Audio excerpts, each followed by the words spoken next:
County clerk, okay. You're all set. Thank you. Good afternoon, everyone. Welcome to the Human Service Committee meeting of March 22nd. I'm going to ask if Denise DeResta is with us. We'll do Veteran Services first, their agenda, and then we'll follow with Warren County Department of Social Services. Is Denise with us? I don't see her. Okay, then we'll go. Okay. So let's approve the minutes from the last month's meeting. Do I have a motion to approve them? I'll make the motion. Supervisor McGowan, Supervisor Frazier on the second. Okay. Mr. Driscoll, would you Yes. please call the vote on that motion? Oh, all in favor? Aye. Aye. Thank you. Any opposed? Great, thank you, unanimously approved. Getting- So yeah, let's go to Department of Social Services, Commissioner Chris Hanchett. What I'm going to do for the benefit of individuals who are watching us on YouTube, as well as people who go to the website afterwards, I will read the request, and then if members have any questions for the commissioner, they can ask those questions, comments. So the first request is a personnel request, notice of intent to fill the vacant position of Social Welfare Examiner number 21 in the Temporary Assistance Unit, grade 8, step 1, base salary of $34,988 due to promotion effective January 19th of 2021. Do I have a motion to bring that to the floor, please? Mr. McGowan? I'll second it. Mrs. Frazier, thank you. Any questions for Chris? Okay. I'll call the question. All in favor? Aye. Aye. Any opposed? Great. Number 2, a request to amend the county budget to increase revenue and appropriations in the amount of $6,500 to cover the cost for aging out of foster care. Mr. Driscoll? Yes. I'm sorry, can you back up just a second? On that first one, he actually has 2 positions in there. Oh, yeah. The first one is for. Oh, I'm Social sorry. Welfare Okay. 21, and then I there's apologize. for Yep. 15. Thank you. Okay. So, and the second one, let me read that, is a notice of intent to fill the vacant position of caseworker number 15 in the Child Protective Services Unit. That's a grade 16, step 8, base salary of $43,390 due to resignation effective February 19th. Mr. McGowan? Mrs. Frazier, thank you. So I'll call the question again. All in favor of approval? Aye. Aye. Okay. Thank you very much. Thank you. Thanks, man. Number 2 is a request to amend the county budget to increase revenue and appropriations in the amount of $6,500 to cover the cost of aging out of foster care. A motion to bring that to the floor? Mr. McGowan, I'll Mr. second. Frazier, okay. I might have already done that, but, I have a question. okay. Mr. McGowan? Chris, what is that, aging out? I mean, is that time where they actually come out of foster? Yeah, exactly. That's for youth who might be aging out of foster care. They may have been in for a while, and they turn 18 or 21, and when they get out of foster care, they often don't have a lot of funds to get their own apartment, and if they don't have a place to go. Obviously, if they're in foster care, they probably didn't have a place to go, so that's why they remained in foster care until young adulthood. And one of the things that this particular grant does is it covers things like security deposit, first month's rent, and it can actually be used throughout the year to pay other bills as well. So we're really glad that the state did this. This came out as part of a COVID relief package that they were working on. So it's really glad, we're really glad that they ended up, this came out as doing this, and we had another another youth recently, shouldn't call them children, who aged out. So that's exactly what it's for. Well, that's great. And then I noticed about Erie County, holy mackerel, they had a lot of priors here, up to 21. So, Yeah. so, but no, thank you. I was just looking that over, and that's what I thought it was, and it really does make some great sense, you know. So that's appreciative. So thank you. You're welcome. Thank you. Any other discussion on that, that item? Okay. We'll move on to number 3. Mr. Driscoll? Yes. You have to go back and vote on that one. You have a motion in a second to approve that. Yeah, I cut you off. Okay. Sorry. All in favor? Aye. So moved.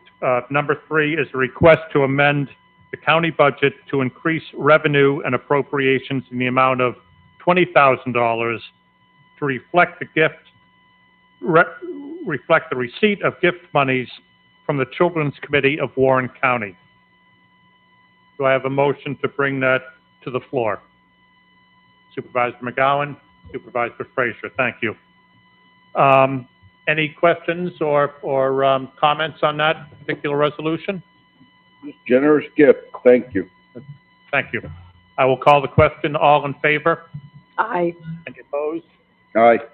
Thank you, everyone. Thank you, Zoom people also. I'm looking over my right shoulder to make sure that I'm capturing you folks too. Chairman Driscoll? Yes. I'd just like to add an additional thank you to Andrea, Matt, and the Warren County Children's Committee. They do a lot of great stuff throughout the year, and this has been especially helpful because it actually funds an employee of the county. So we take this in, and we have an employee here who can help work directly with youth and children. So thank you very much, Andrea, Matt, and the rest of the Children's Committee. We appreciate it. Thank you for your comments. It's nice when we have those community partners, as we've had with the COVID situation, but it's also nice when other departments benefit from those types of relationships. So long may you run. Mr. Driscoll? Yes. I'm sorry, before you move on, can I just ask for clarification? I think Mr. McGowan was just late on his vote in favor. but Oh, he yes, said I it's was in after. favor. Yes, Just to sorry. clarify All for the right. record, thank Okay. you. I'm not doing very well today, am I? No, it's not you. Okay. So we're on to request number 4, which is a request authorization to appoint and/or reappoint various members to the Warren County Youth Board for 2021. Motion to bring that to the floor, please. I'll make the motion. Frazier. I'll second it. Supervisor Smith. Thank you. I got my Zoom friends on board, on the record.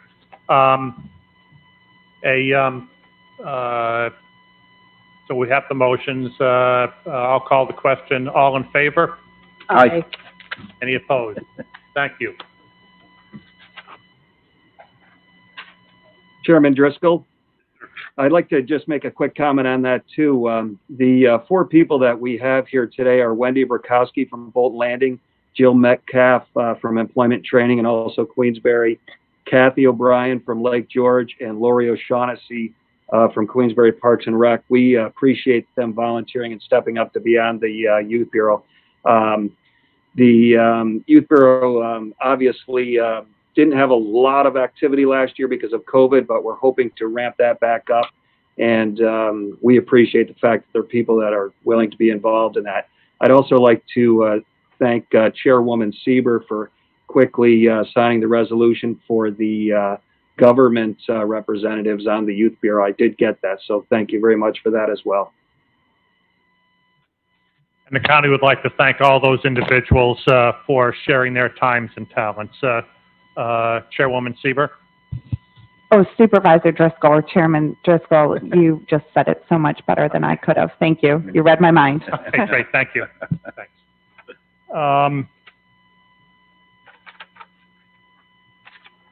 So we're on to information for discussion and/or review. Commissioner Hanchett, do you have any activities or updates that you would like to share with us this afternoon? I'd just like to let everyone know that, you know, we had a really tough year last year, but looks like things are turning for the better now. And a lot of people are getting their vaccinations. None of our programs were compromised. I did send out a update and activity sheet for the department as a whole, which I believe was distributed to people on the committee. I'll leave it at that, things are looking good here. We're moving in the right direction. We've got a lot of momentum and a lot of traction on some of the initiatives that were kind of waylaid over the last year, but picking up again. So again, I appreciate all the work that all you do. The members of the Board of Supervisors have been great in regards to supporting a lot of the initiatives here at DSS and at Countryside. So thank you all for that as well. Thanks, Chris. You're welcome. You'd also mentioned in your report, and I think we approved this in a resolution from the chairwoman at last week's board meeting, that April is Child Abuse Prevention Awareness Month. I just want to go on record as saying that the county certainly supports all efforts to bring that to the attention of our residents. Yes, thank you for that. At this point, if Julie Montero, who I see, has anything to add on our monthly revenues and expenditures as well as overtime report. Good afternoon. Based on the expenditure and revenue report that was sent, I don't really have any concerns at this time. It's so early in the year. I did want to mention, though, that of the 20% funding that the state was withholding, they are going to be sending 15% of that back. So while it's not at full 100%, I'd much rather see a 5% withholding than a 15%. So that's definitely good news and should really help us out tremendously, along with some FEMA reimbursement that we're expecting. We should be in pretty good shape revenue-wise. And as far as overtime, we're trying to keep it to a minimum. We are down one caseworker, and we have 2 more that hopefully will be up and running with full caseloads very soon. So hopefully we'll be able to maintain and even reduce the overtime to our CPS unit a little bit. And that should do it for me. Great. Thank you very much. We don't have any referral or pending items. Do any members or other supervisors have any questions or comments for Commissioner Hanchett? Hearing nothing, I will ask that we finish up DSS, and if Veteran Services is on, we'll go to Denise. Mr. Chairman? Yeah. Could I make an announcement? Vaccine eligibility is expanded to 50+, 50, as of tomorrow morning.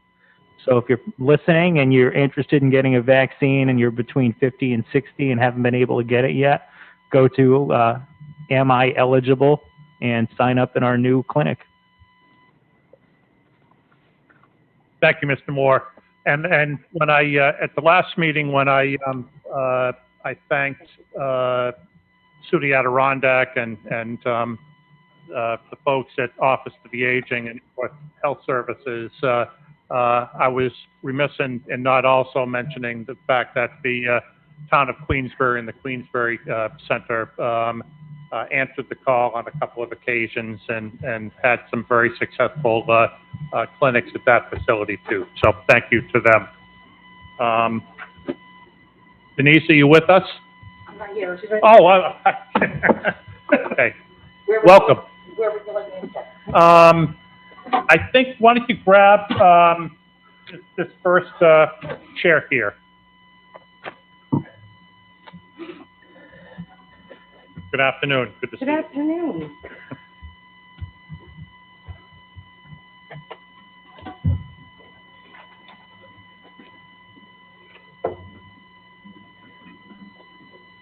So as I did for the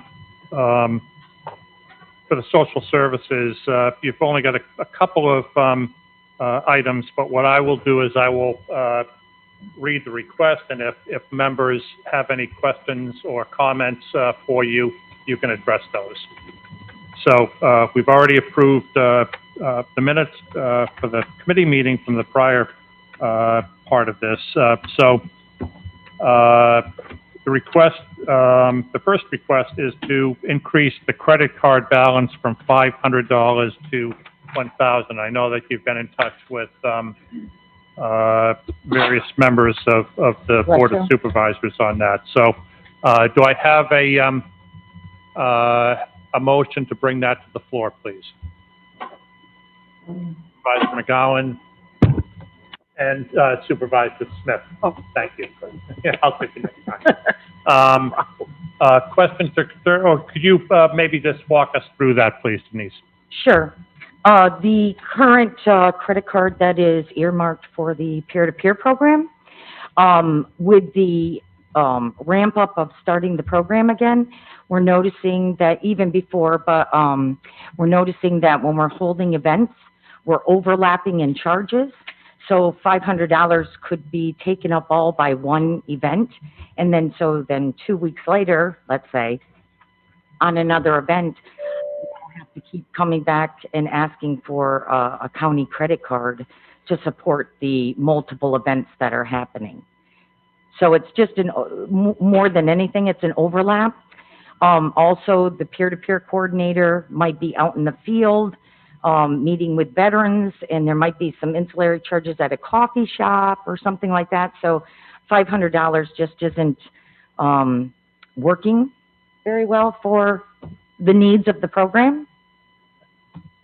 Could I ask a representative from the front desk maybe to comment on that?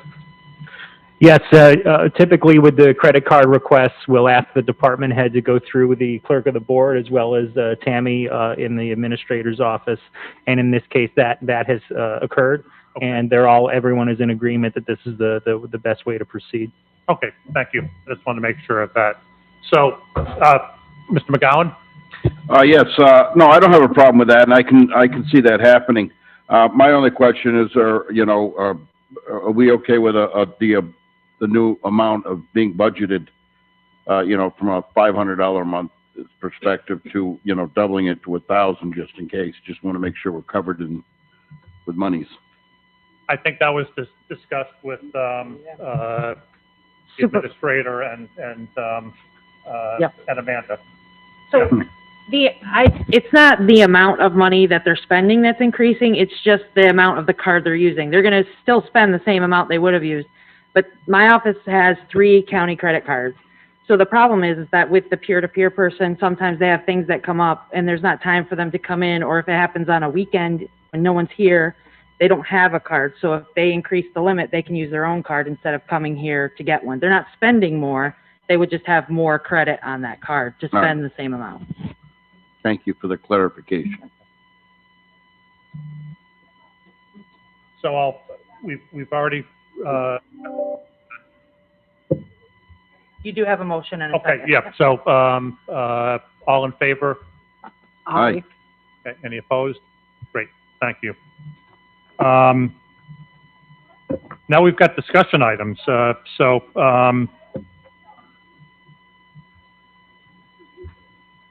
we're looking at the claim status update from October 19th to present. That's correct, Supervisor. Yes, that's correct. Yep. Okay. So the sheet that was submitted, I just wanted to kind of come to committee and give a brief overview of how our claims are working out. Right. I think I did not add in last time the 2019 year, Yep. but as of now, we are complete, meaning that claims have been submitted and the VA has returned a response. Whether they were approved or denied, that is all calculated Yep. here. So as you go across the row, you'll notice for 2019 that we submitted 148 claims. When the veteran came into the office, they were currently receiving, and again, this is 148 divided by whatever, but 35,000. Their new amount, it shows at 80,000. So out of those claims, out of those 148 claims, several of them were approved at an additional $80,000 a year, and the difference was 47,000. But the biggest part is the retro. So if the claim was submitted, but then we were able to research and prove that the claim was submitted, like let's say in 1992, and the VA never adjudicated it, the VA then will go back to that date. So that's why you see such a high retro. So we were able to find claims that were not adjudicated. I couldn't give you exact time frame. I mean, if you needed that, but the retro came in at 339,000. So that was a very good year for us. As you can see, 2020 is actually exceeding, but with less claims.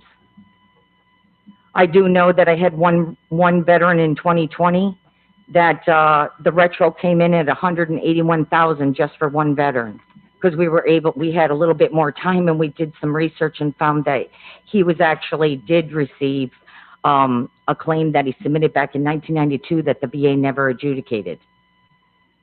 And that happens all the time. Yes. Yep. So depending on the percentage, right? He came in and they just retroed back for, I think there was like a total of 4 disabilities that they never even looked at. So, going down to transportation, when COVID, when we shut down sometime in March last year, so did the VA with accepting county transportation with mass people, okay? We didn't even have mask enforced at that time. There was no vaccination, blah, blah. The VA was still taking appointments, but it was by appointment only, no walk-ins, which normally we would do a lot of. So the veteran had to make their own scheduled appointment, and they were then tasked with transporting themselves to and from the VA. That is still currently the case today. They're not looking for us to be transporting mass veteran amounts. The drivers, still not a real good scenario of how we put 11 people in one van, okay? And, but the thought process is with regards, and we're in direct communication with the VA, is that hopefully by May 1st, if not sooner, as more people get vaccinated, we will start transporting again. I mean, that is the hope. The need is there, and we really should, you know, be looking at starting this and program back up. The Veterans Health Administration, I know that Mr. Lehman contacts me once in a while about what the VA's process is on vaccination, and I can let you know as of this morning, they no longer have an age requirement. So any veteran that is enrolled in VA healthcare can receive a COVID vaccine, no matter of age. Okay? Does anyone have any questions on that? Mm-mm. May I, Mr. Yes, Chairman? yep. That's great news, Denise. Is that something that through social media you can work with Don, or through your pages as well, be able to get the word out about the age lift? We've already done it. It's already out? Wow. It's already done this morning. Look at you go. Thanks. Yeah. That's awesome. That's such good news. Thank you.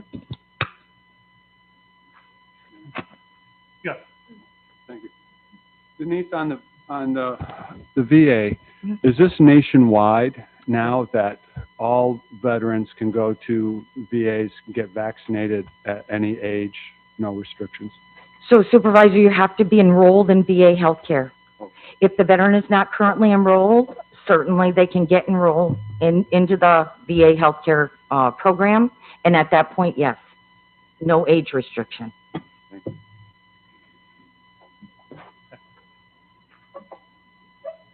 And if you could just walk us through the status of the peer-to-peer. Okay. I have one other thing, Supervisor. Oh, yeah, go ahead. It was under discussion for for Veteran Services. So, I'm not sure if we would need to do a resolution locally. I don't know if there has ever been one. But, the New York State Division of Veterans Affairs, or Services, now they call themselves, has a public law that enables them to receive documentation needed for filing VA claims, and that would be documentation such as marriage licenses, divorce papers, birth certificates, death certificates, at no cost to the veteran. As long as that documentation is being reserved for the eligibility of benefits, there's no cost. So I'm unsure whether or not we are currently doing that here at Warren County, but, and that would be mostly with the county clerk's office. Okay, so that's where all the records are held here. So I'm not sure how to go about, but I wanted to bring this to everyone's attention. And at some point, I would hope that we could also branch this out to all the towns, for any kind of documentation that would be needed for a VA, as long as so the veteran doesn't have to pay for that particular document in order to file for a claim. Anyone have questions about that? I can tell you in the city of Glens Falls, an individual veteran or non-veteran requiring a birth certificate if they were born at Glens Falls Hospital, just tell them in the city clerk's office that they're applying for services, quote unquote, and they waive the fee for that. And I also have no problem with submitting some kind of like letter format with my signature, faxing it to them or whatever, if that needs be. And that's, as the chairwoman said, that's good information to share with the public through social media, Warren County stuff. So. So how would I proceed with trying to make sure that this is happening here locally at the county clerk's office? I don't have the answer to that. As far as the process that we would engage in, is that? I think we'll have to talk to the county clerk about it. Okay. All right. Yeah. Well, we're not talking about discharge records. That we've already got a mutual agreement on that. Non-veterans paperwork. Correct. Documentation. Correct. Great. Okay. And we can have that discussion, set it up with Mrs. Vogel and Wonderful. and folks. So great. As far as peer-to-peer, I did I think see some advertisements in the newspaper this past month. Just wondering where we are with that. Sure. So we have we had a total of 8 people we're interviewing. And we have interviewed 7. The last one will be interviewed this week. And the interviews are taking place with both myself and Ken Winchell, the Washington County Veterans Director. And they're going very well. Ultimately, is that going to be a mutual decision between the two of you as far as who you are going to recommend? Oh, absolutely. Okay. Yes. So equal 50-50 partnership as far as the decision-making goes? Yes. Great. Right. Chairwoman? Thank you. Denise, I've had a lot of discussions with members of the community that I know are anxious to have that peer-to-peer program active and back in our community, and I know also with Chairman Hall. So maybe at some point you and I could touch base. I know like I touched base with you and then I owed you a phone call back and I haven't yet, and I apologize. But I know it's something that I am hearing a lot about, and maybe I could just share some of those questions and comments privately with you about it and see if I can help at all too. So we have a Facebook page. We've had, I want to say 3 events already this year. Mhm. And we have one coming up this week also for which I was going to speak about. I'm sure you've all seen it, the fishing license event. Mm-hmm. So that was a big hit last year. We also did it in March of last year. So we're going to do it again this year.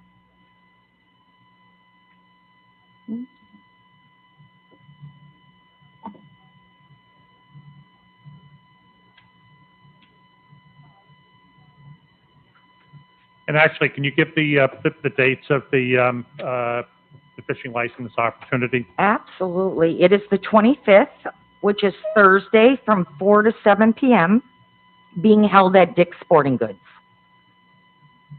At Aviation Mall. Aviation Mall, Great. yes. Thank you. So, another community partnership. Great.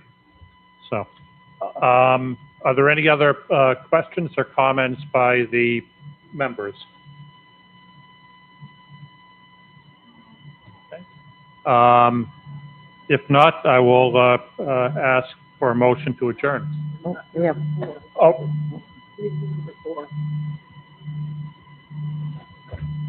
Request to update the travel, education, and vehicle use policy.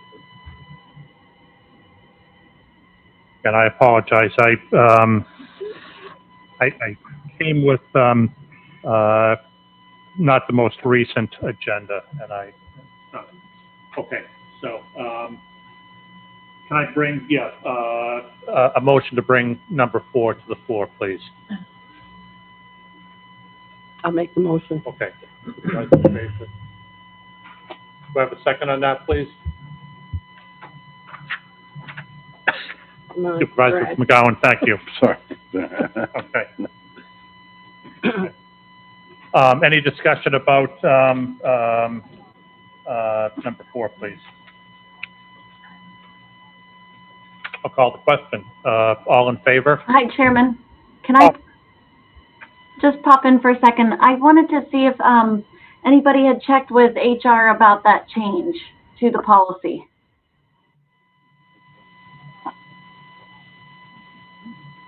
I mean, I'm not opposed to having the program coordinator, certainly, but I do have a concern about allowing the volunteers to use the reimbursement policy. I don't know where that falls. So, Is that a question for, I'll give her a second to.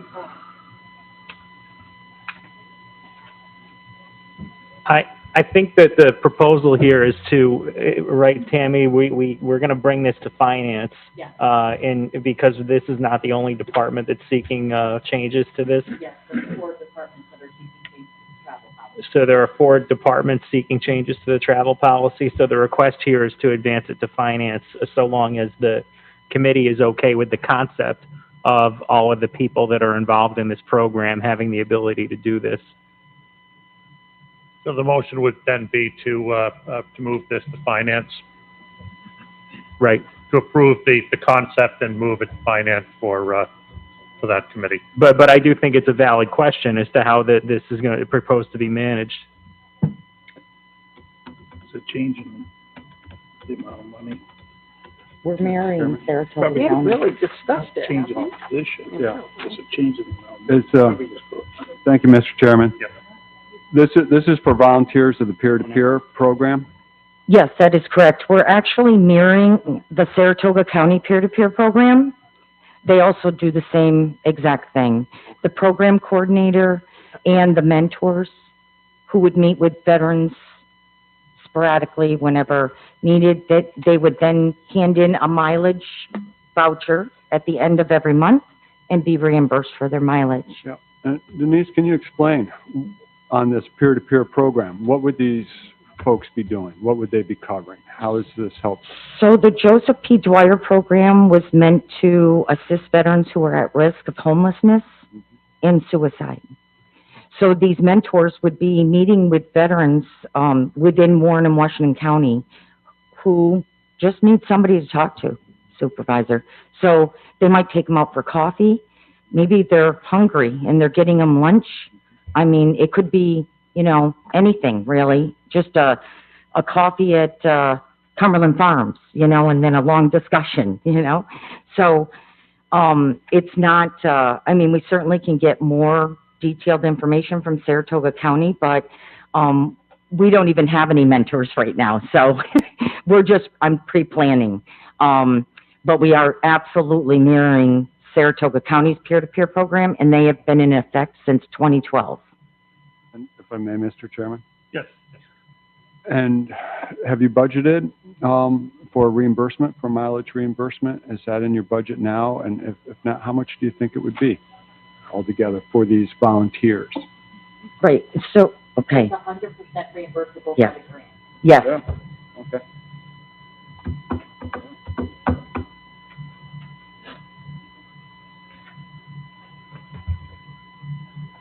Any other questions? Yeah. Just one, Denise, you've got one more out of the 8 candidates, and do you have a kind of a time frame, maybe after Easter, or for Oh. making your final decision? Oh, Ken and I will be making a decision within the week. Okay, great. Yes. Super. Okay. Am I good? No, you have to vote on your motion to refer Okay, that all to right, finance. okay, all right. So, I'll call the question a motion, a vote to approve, request number 4, please. Aye. All in favor? Aye. May I just ask a question, Mr. Chairman? Yes. In terms of how this will work, it'll be under the supervision of the peer-to-peer coordinator, plus you and Ken to make sure that it's appropriate, and then it'll go to the treasurer's office to make sure we don't have any IRS implications or various things that can sometimes arise with mileage reimbursements. I think, so the thought process behind all this would be, they're not going to be considered employees, so they can't drive a county vehicle. But they will be essentially no different than OFA has volunteers that work for OFA, per se. I don't want to say the wrong thing, but they're volunteers who are assisting the program, and will be driving, could be, I mean, up to Putnam in Washington County. And I guess it's, you know, just to help them out so that they will help, you know, paying it forward, helping a veteran. Chairman? Chairman? Yes. I just want to that point, that's, the OFA example is exactly what I was thinking in my mind, is that obviously the peer-to-peer volunteers are going to provide a very valuable service to our veterans, and I'm fully in support of that, and it's great that we have money for the peer-to-peer program expenses. I just don't know how that works with our other volunteers, like the OFA, who are driving all over the county providing meals to individuals. Are we doing something that might be considered unfair to our other volunteers to the county services? And maybe there's a different way to couch it, that there is money in the peer-to-peer program. I just worry about putting that into our overall county vehicle policy. Maybe it's a different way to authorize this particular volunteer service. Thank you. I'm going to reach out to Jackie, too, under HR, and see if she has any suggestions. Just for clarification, the starting point for the mileage is the municipal center or possibly their homes? Their homes. Their homes. Because they could live in Washington County. Sure, And yeah, need to see yeah. a veteran in Washington Right, County. yeah, So. okay. Yeah. So oftentimes there's, I know in the not-for-profit world, I know how many miles it is to each of the town halls from downtown Glens Falls. So, you know, as far as, you know, checking, you know, balances, you get a very good idea of how many miles an individual has traveled if they're coming from the municipal center to Assembly Point or Chestertown or wherever they're going to. Mm-hmm. I think And I just want to clarify, so a mentor is not just going to randomly be meeting up with a veteran. I mean, the veteran would have had to contact the peer coordinator. Yeah. And the peer coordinator is basically dispatching a mentor that's closest to that veteran for whatever services. Right. You know, getting them to the right, they might need a ride for a medical appointment because they don't have any transportation. We will provide that. Chairman, this might just be as simple as making sure that our policies have a volunteer reimbursement aspect of it. I mean, we have had interns for a very long time and other volunteers that have gotten mileage reimbursement, filled out the forms, gone through their department. So, you know, you're right. I don't recall seeing that language in some of our, it may be a personnel issue, but it could be very easily a section carved out, and maybe our county attorney can work with the HR department to make sure that happens. But it could be applicable across the board to all our departments, because we do this quite a bit. Mm-hmm. And great news, there's a grant that covers it, and that happens in a lot of our departments. So I think it's an important point to be consistent. Great, thank you. So, but thanks, Denise. It's a great program. Right, I'm not trying to recreate the wheel. Right. Okay. No, I think you're just identifying a little bit of a gap that perhaps would be easy enough to fix to make it universal. Mhm. Thank you. You're welcome. Thank you. Great. Any other questions, comments, anything people would like to say? I apologize for going about 10 minutes over. I will do better next month. I'll send you a bill. Motion to adjourn. I'll make the second. Okay. Mr. McGowan and Mrs. Frazier, thank you. Thank Thanks, you. folks. Thanks, Greg. Yeah, you bet. I panicked.